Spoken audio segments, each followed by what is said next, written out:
हमारे channel cold blood facts में आपका स्वागत है, जहां हम दुनिया भर से रहस्यमय और अलौकिक कहानियों का पता लगाते हैं। आज हम आपके लिए वेवर्ली हिल्स से डरावनी कहानी लेकर आए हैं, जो एक ऐसी जगह है जो अपनी प्राकृतिक सुंदरता और शांत परिवेश के लिए जाना जाता है। लेकिन प्राकृतिक सुंदरता के नीचे एक कहानी है जो आपकी शरीर में सिहरन पैदा करेगी। वेवर्ली हिल्स सैनिटोरियम एक समृद्ध इतिहास और इससे जुड़ी कई कहानियों के साथ एक वास्तविक जीवन का स्थान है। लुईविल, केंटकी में स्थित सैनिटोरियम मूल रूप से 1910 में एक टीबी अस्पताल के रूप में खोला गया था, क्योंकि उस समय यह बीमारी प्रचलित थी। यह टीबी से पीड़ित रोगियों के उपचार और देखभाल प्रदान करने के लिए डिज़ाइन किया गया था, जो उस समय एक अत्यधिक संक्रामक और घातक बीमारी थी। उन वर्षों में वेवर्ली हिल्स सैनिटोरियम ने अपनी कथित असामान्य गतिविधि के लिए ख्याति प्राप्त की। इमारत के भीतर भूतिया मुठभेड़ों, अस्पष्टीकृत घटनाओं और भूतों के बारे में कई रिपोर्टें सामने आई हैं। वेवर्ली हिल्स सैनिटोरियम के आसपास की कुछ लोकप्रिय कहानियों और किंवदंतियों में शामिल है the death tunnel. Waverly Hills sanatorium में एक भूमिगत सुरंग है जिसे डेथ टनल या बॉडी शूट के रूप में जाना जाता है। इसका उपयोग अन्य रोगियों को परेशान किए बिना मृत रोगियों को अस्पताल से प्रतीक्षालय तक ले जाने के लिए किया जाता था। इस क्षेत्र में अजीबोगरीब आवाज़ें, छायादार आकृतियाँ और खंडित आवाज़ें सुनाई देने की कहानियाँ हैं। कमरा नंबर 502।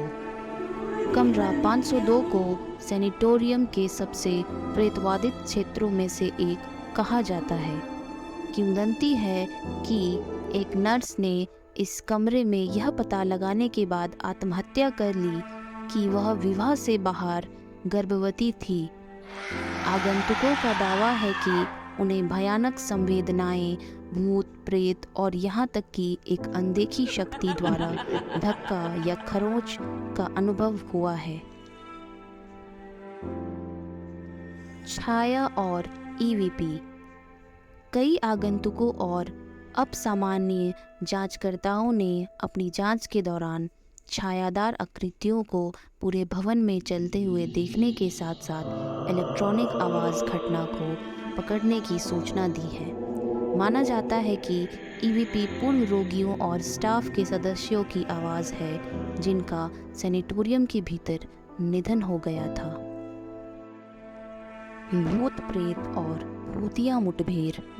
आगंतुकों ने पूरे शरीर वाले भूतों को देखने, पदचाप सुनने, कराने और रोने के साथ साथ दरवाजे को अपने आप खोलते हुए देखने की सूचना दी है।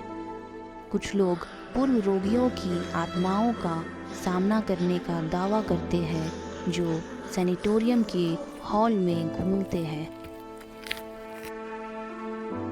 यह ध्यान रखना महत्वपूर्ण है कि हालांकि इन कहानियों ने लोकप्रियता हासिल की है और वेवर्ली हिल्स सैनिटोरियम पैरानॉर्मल उत्साही लोगों के लिए एक लोकप्रिय गंतव्य बन गया है, भूत या पैरानॉर्मल गतिविधि के अस्तित्व को साबित करने के लिए कोई वैज्ञानिक प्रमाण नहीं है।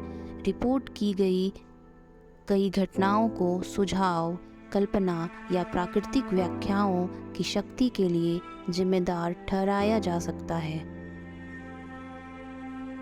इस डरावनी सवारी पर हमारे साथ शामिल होने के लिए धन्यवाद। हमें उम्मीद है कि वेवर्ली हिल्स सैनिटोरियम से आपको इस भूतिया कहानी का आनंद मिला होगा। यदि आपके पास साझा करने के लिए कोई समान कहानी है तो हमें टिप्पणियों में बताएं। तब तक सुरक्षित रहें और अलौकिक शक्तियों से सावधान रहें।